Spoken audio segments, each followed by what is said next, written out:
Good evening. Welcome to today's Bible studies of the Banking Blessings Ministry. We're coming to you live from the sanctuary of the Throne of Grace Church right here in San Antonio, Texas. Today we are going to look at a banking blessings example. Last week, or in last Bible study, we learned that God created every person with a blessings package from which to earn blessings by providing service to benefit somebody, other people in need. Today we are going to look at an example of that from the life of Joseph, the 11th son of Israel. Joseph lived the life of being attentive to the needs around him and doing what he could to provide for the needs. Today we will look at a specific example of one act of compassion that triggered a sequence of events that ultimately resulted in grand blessing for Joseph and people around him. We will learn that Joseph performed an act of compassion. He was in jail, and two people were brought into the same jail from Pharaoh's staff. And he showed an act of compassion to these two people that started a chain of events that eventually resulted in a grand blessing for Joseph himself, for the people of Egypt and their neighbors, and for his family in Canaan. This is a testimony, a special testimony, because it illustrates a blessing that is associated with providing selfless service to benefit other people. We'll start with Joseph in Potiphar's house. We remember that Joseph, we are not going to tell the detailed story of Joseph today because we have that in a future Bible study. But we remember that he was sold to slavery to Egypt, to Ishmaelites, that Ishmaelite merchants that were traveling to Egypt. And when they got to Egypt, they sold him to make their money back. And he was bought by the captain of Pharaoh's guard called Potiphar. Potiphar placed him in his house as a servant, really a slave servant. But pretty soon people noticed that Joseph was a special person. Please let us read this in Genesis 29 verses 2 to 3. Actually start from verse 1 of Genesis 39. Okay. Yeah, verses 1 to 3. And Joseph was brought down to Egypt, and Potiphar, an officer of Pharaoh, captain of the guard, an Egyptian, bought him of the hands of the Ishmaelites, which had brought him down hither. And the Lord was with Joseph, and he was a prosperous man, and he was in the house of his master the Egyptian. And his master saw that the Lord was with him, and that the Lord made all that he did to prosper in his hand. His master saw that the Lord was with him and made him successful in everything he did. There are really about 3 statements in that single Bible verse. It says that Joseph did things. He did things that mattered to people. That's why people noted that he did these things. Then he did these things successfully, and he did them in a way that conveyed the hand of God to people, in a way that made people feel that what Joseph did was of God.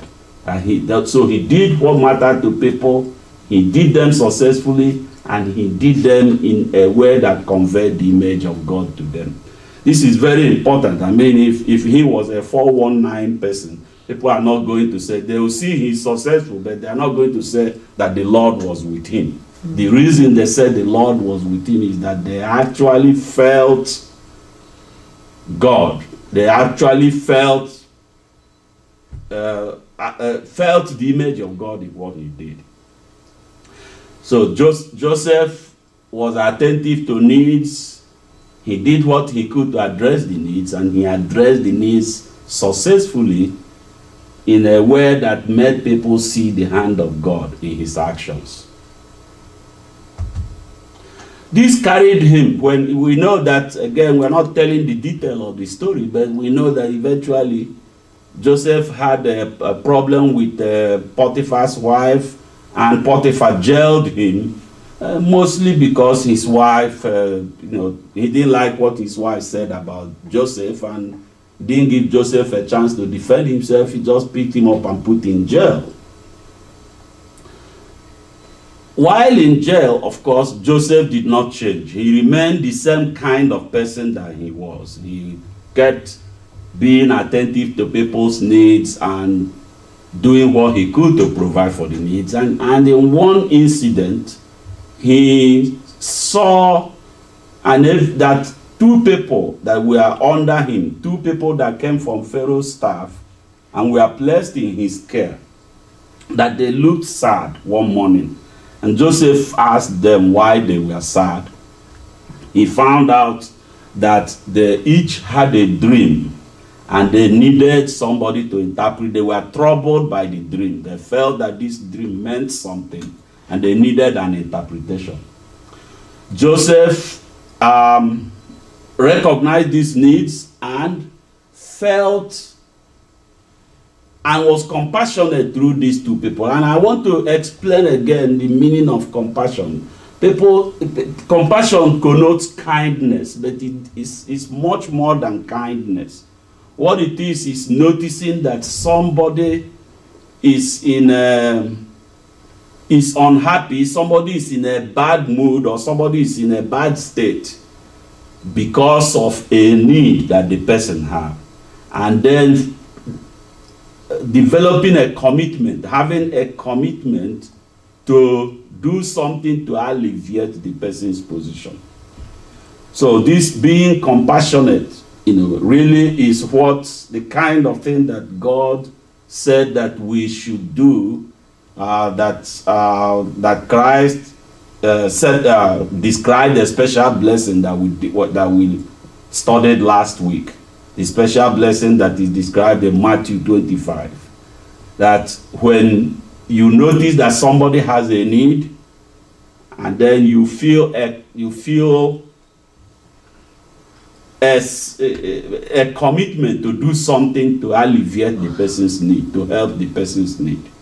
So this is what happened in the meeting between Joseph and these two fellow prisoners, that they really needed something. Joseph recognized their need and was determined to do something to help them.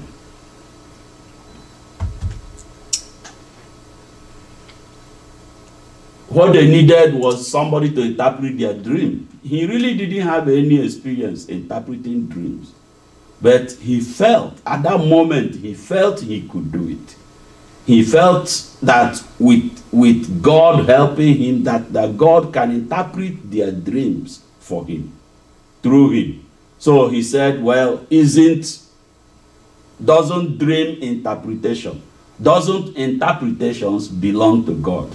This is really, I want you to see this as a prayer. He was praying. He was also making a declaration based on his faith. And he was also telling these people, I said, look, if we all believe in God, if we all know God, then God will do this. He's going to interpret your dreams through me.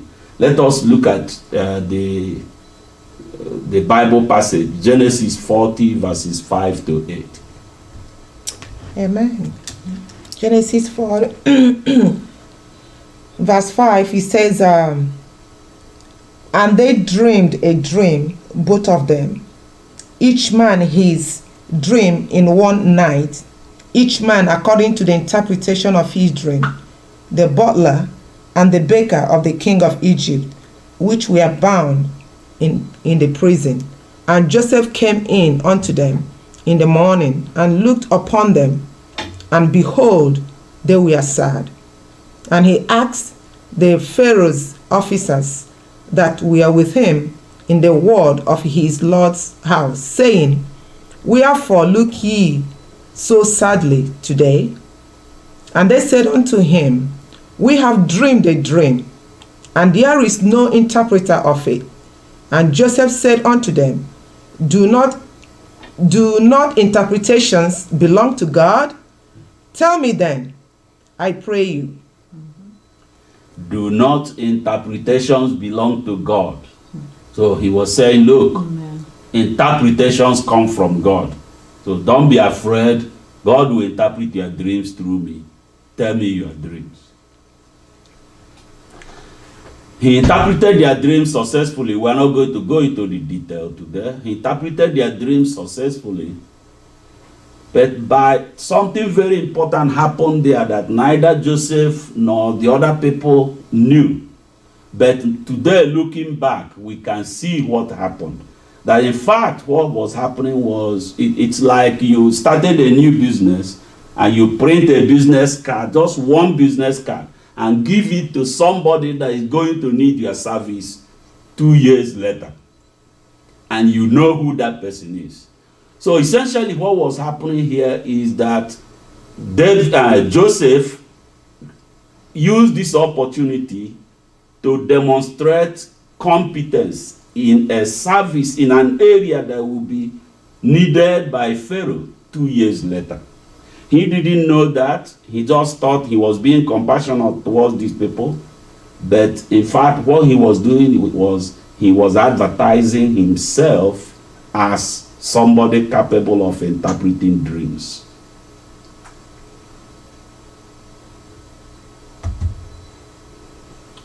Well, 2 years later, Pharaoh had his own dreams. And these dreams troubled Pharaoh also. He believed that the dreams meant something, that they weren't ordinary dreams. He gathered all his people, all his magicians, and all the people that can see through the dark in his place. And none of them could interpret the dream.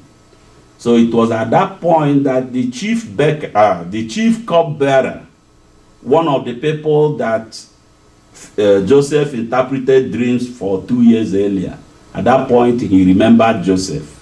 Let us read about it in Genesis 41, verses 9 to 14. Genesis 41, verses 9 to 14. And the chief cupbearer said to Pharaoh, Today I recall my failures. Pharaoh was enraged with his servants, and he put me in prison in the house of the captain of the guards, me and the chief baker. We each had a dream one night. Each of us had a dream with its own meaning.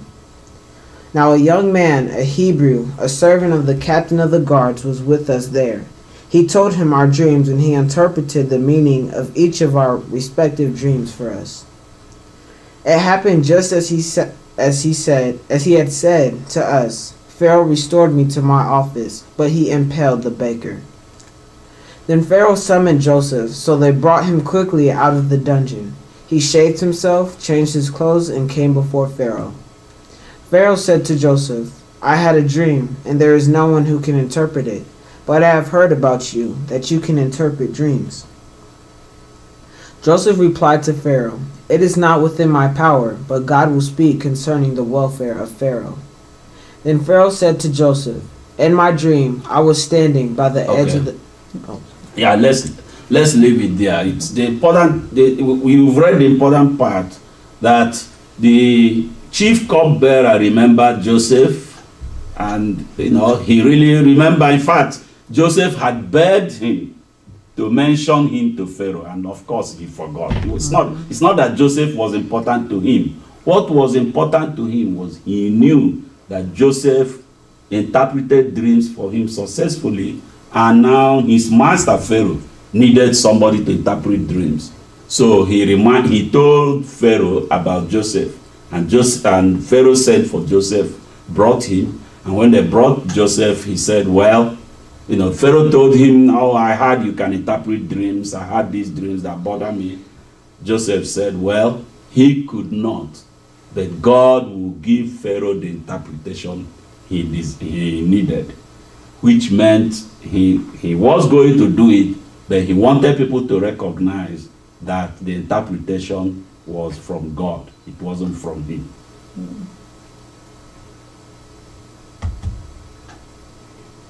Joseph interpreted Pharaoh's dreams. The details we'll do in another Bible study. But what is important is he also used the opportunity to propose a policy plan for Pharaoh.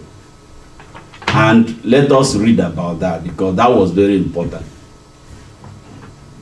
Genesis 41, verses 33 to 40.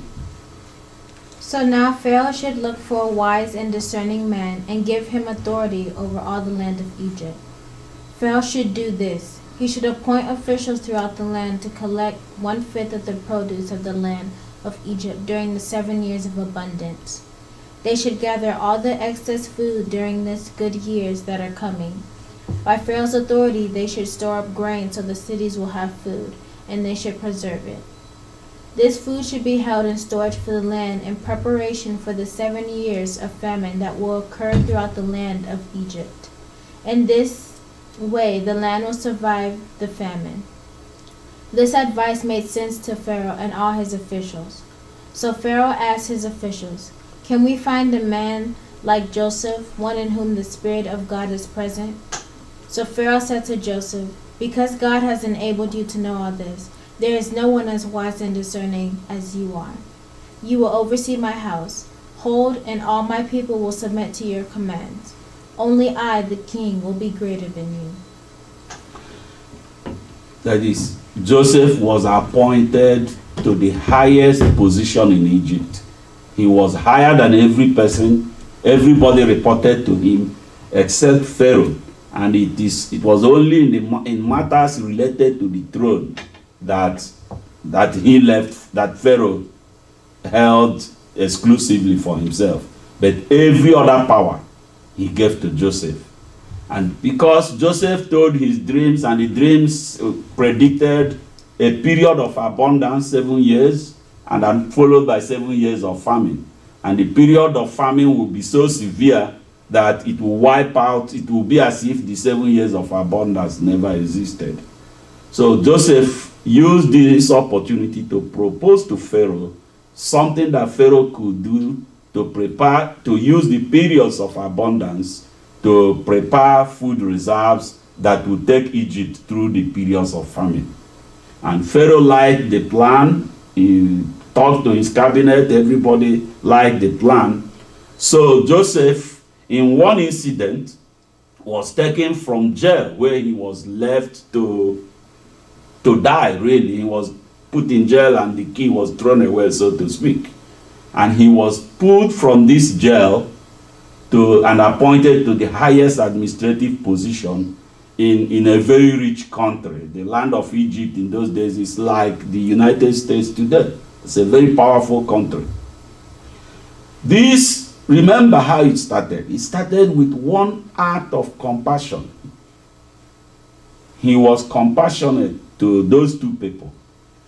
And at that time, he was of course, he was a prisoner like them, but he was kind of higher than them. He was in a position of some kind of fake position of authority, because he was still a prisoner. He was in a position of authority over them.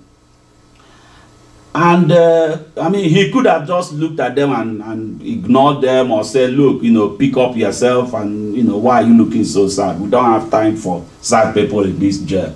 I mean, today, some of our jails, maybe they'll whip the person a little bit, But he didn't do that. He showed compassion, found out what their problem was, and by doing that, he left a message firmly in the mind of the chief cupbearer that he can interpret dreams. So when Pharaoh needed dream interpretation, they pulled him from jail. He did not only interpret the dream, he proposed a policy plan that ended up placing him into a position that is higher than every other person in the land of Egypt. So this opened the door for blessings for him and for a lot of people. So his position in Egypt opened opportunities for blessings for him, for people of Egypt and their neighbors, and for his family in Canaan. And we know already that the blessings resulted from a chain of events that were triggered by his act of compassion in jail, by recognizing someone that is in need and doing what he could to provide for that need. Just like Christ told us that if we do, we will be blessed. So he did it and he was blessed.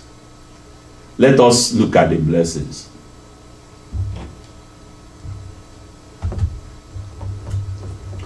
First of all, blessings for Joseph. He was released from jail. That's not a small blessing. And to underscore what that means, let us look at Genesis 40, verses 14 to 15. Genesis 40, verses 14 to 15. But think on me when it shall be well with thee, and shew kindness, I pray thee, unto me, and make mention of me unto Pharaoh, and bring me out of this house. For indeed I was stolen away out of the land of the Hebrews, and here also have I done nothing, that they should put me into the dungeon. Yes, I mean, he had just interpreted dream for the chief cupbearer, and he realized this man was going back to work for Pharaoh and will be very close to Pharaoh. He's the person that poured drinks for Pharaoh, or made drinks and poured them. So he will be very close to Pharaoh. Then he used the opportunity. Remember, he was thrown in jail and left there to rot. So he used the opportunity to plead his case. He said, please remember me. When you go back to Pharaoh, mention my name to him. And he pleaded his case. Said, look, he did nothing wrong. He didn't deserve to be in jail. Now, so Joseph wanted to get out of jail. And I believe, we are not told in the Bible, I believe he prayed for that. He prayed for God to help him get out of jail. This tells us something about when you pray for something. In this particular case, maybe Joseph wasn't, after a few months or something, he would look and didn't see anything. He probably asked a few questions, why hasn't God sent somebody to come and get me out of this jail? So God did grant his request. God did grant his prayer, but he had a better plan for Joseph. He didn't grant the prayer exactly the way that Joseph may have wanted it at that time. He didn't take him out of jail. It took 2 years. But then look at what happened 2 years later.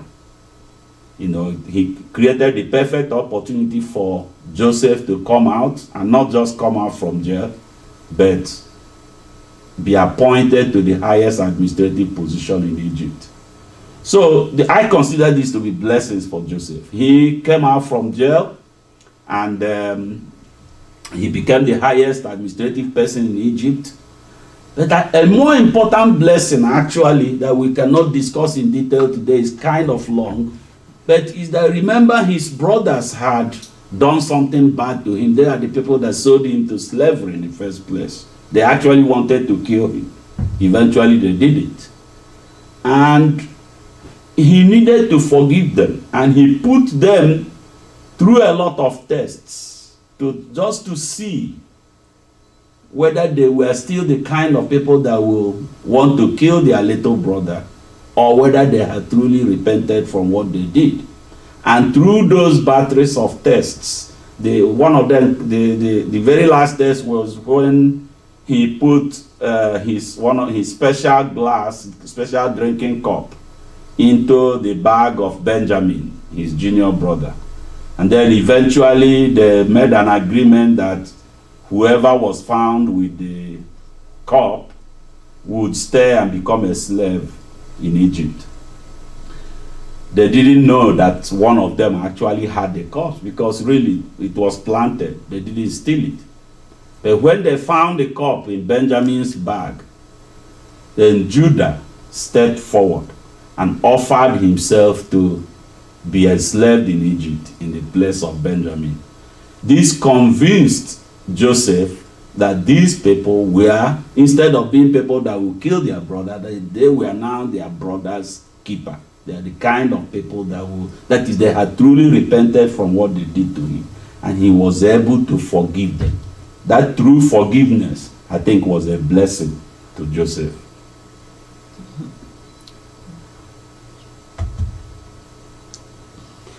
Blessing for others.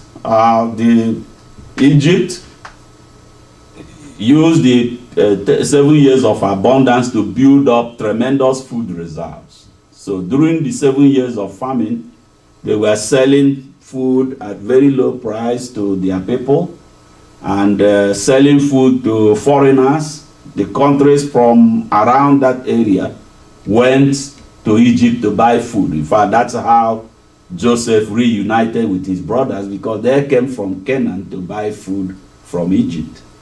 So what he did became a blessing for the country of Egypt and their neighbors, because they were able to survive this famine. Joseph's family in Canaan, we remember, eventually relocated. When Joseph revealed himself to his brothers, he offered them a place in Egypt. He talked to Pharaoh, and Pharaoh offered them a place in Egypt, and they went and brought all their people, all their family. At that time, it was a very large family.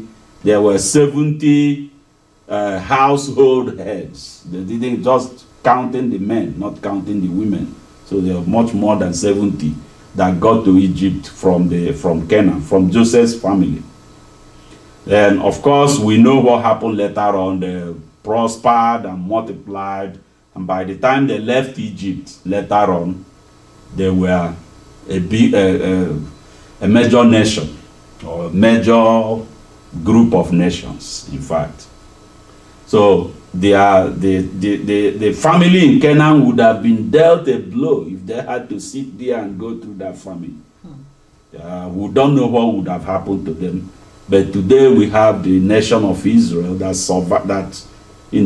is the product of this whole episode.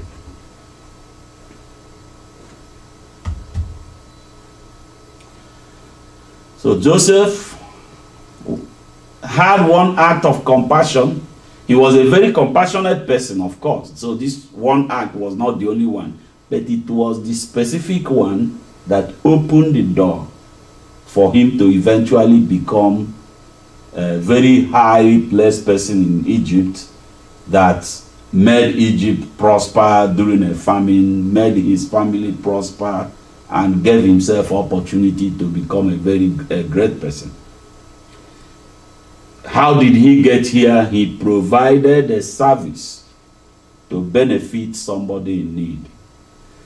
Remember, we talked about this in the last week's Bible study, that God created us to assist him as provider. That when a need exists, he places somebody in position to provide for that need. And if the person obeys and provides for the need, then the person earns blessings that are described in Matthew 25. So it's a direct connection. We've seen today how Joseph performed one act of compassion, and that started a chain of events that eventually resulted in tremendous blessing for Joseph and all of the people around him. Okay, that's today's short Bible study. Does anybody have a question or comment? This is the time for it.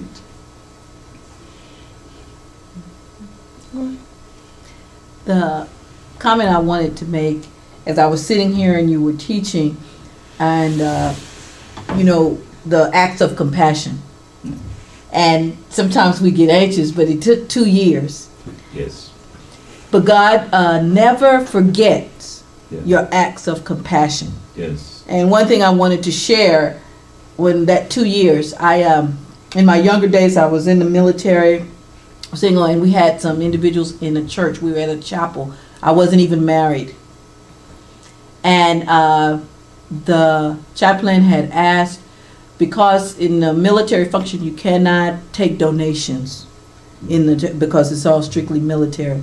But there was a need because a couple were sending their daughter off to college, and the church wanted, but they couldn't. So one of our lay leaders, he used wisdom. He said, well, if you have something to give them, please meet them, give out in the parking lot or something like that. And at the time, and I was like, well, I'm single. I don't really have, I don't have children. I'm not married. I don't have anything to give. But my heart was like, but I think it's the right thing to do. Yeah. So at that time, I wasn't able to give at that moment, but I wanted to give something. So the next Sunday, I saw the person that was collecting. I gave them something, an envelope, and said, please give it to the family. I didn't get to, but I want to bless them. And that was like 2 years later. Now this 2 years later to the date when you said that, the family member, I knew that the person was a nurse, her and her family, and her husband had retired, and they were kind of like in need, but it was a blessing. Well, I was married by then, and I had my first child, and my husband and I, we didn't know anything about children. We didn't know anything about babies at all. But God had showed me that the person that came over, she came to help because my daughter was having a problem. She had been out the hospital for 1 week, and she wasn't regulatory. Yeah. She was a nurse. So the lady came over. It was like almost, I was married, so it had been 2 years. And she came over, with all these cans of milk that the hospital wasn't using anymore because they went to a new brand. The milk was fine. She said, we're not going to use it. It was like a crate that she didn't need. Wow. And she brought them over to me. And then she showed me, I was in tears because my daughter, she wasn't, and I didn't know what to do. And my husband and I were just looking at each other. We was like, well, we'll pray. But it was a lady, because she was our neighbor. She came over, and this was exactly, it had been 2 years. Mm-hmm. And as she was medically, she had took some little just ointments and rubbed my adugo. And immediately after that, we saw results. So we were just shouting and praising God. And then quietly, God showed me that this same lady is the lady you sowed the compassion on for her first daughter that went on to college. Okay. And I was like, oh my God. So when you were talking about just showing compassion, I never thought about it again. Yeah. About, I just gave someone to be, yes. A need was there. Yes. So I wanted to help out. But God never forgets your act of kindness and your compassion. Because God showed me, you took it upon yourself to bless a woman in a time of need with her daughter going off to university, college. Yes. I didn't forget. Now, she is helping you with your first daughter.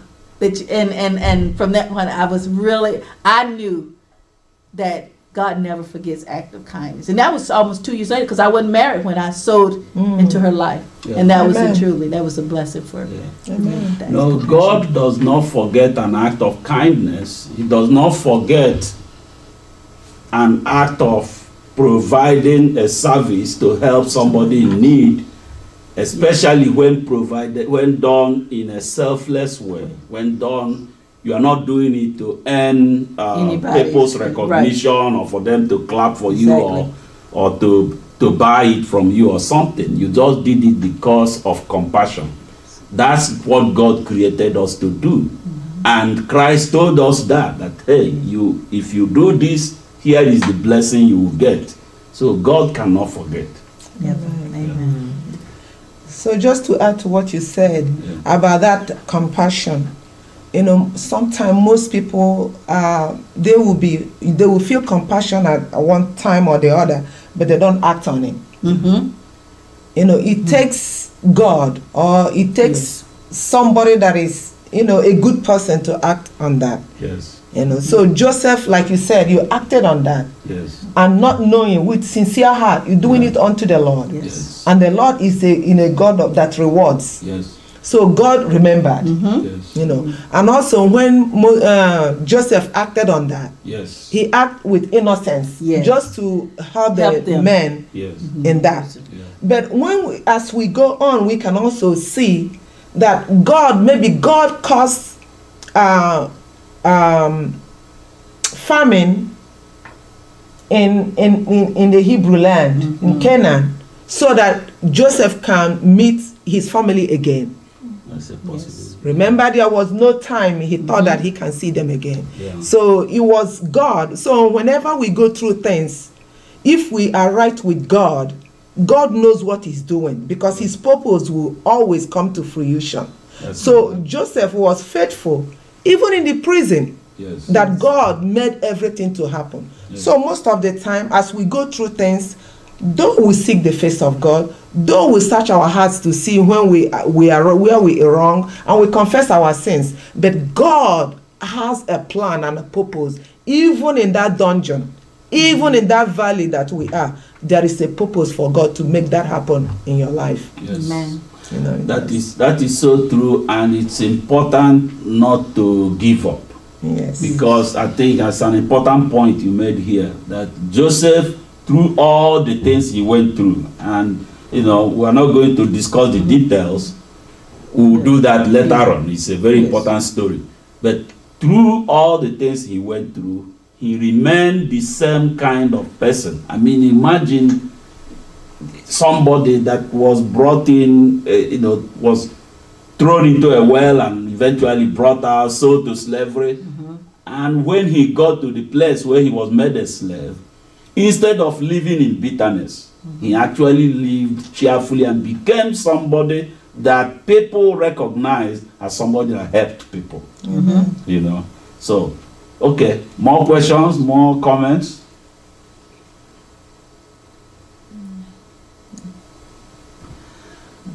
Okay, well, that means we've come to the end of today's Bible study, and we are happy with those that will go through this Bible study sometime in the future. One of the good benefits of our Bible study is you can participate from anywhere at any time, at your own time. And if you go through this one, we hope that you have had something that will make a positive impact on your life and will bring you closer to God's purpose for your life. Thank you.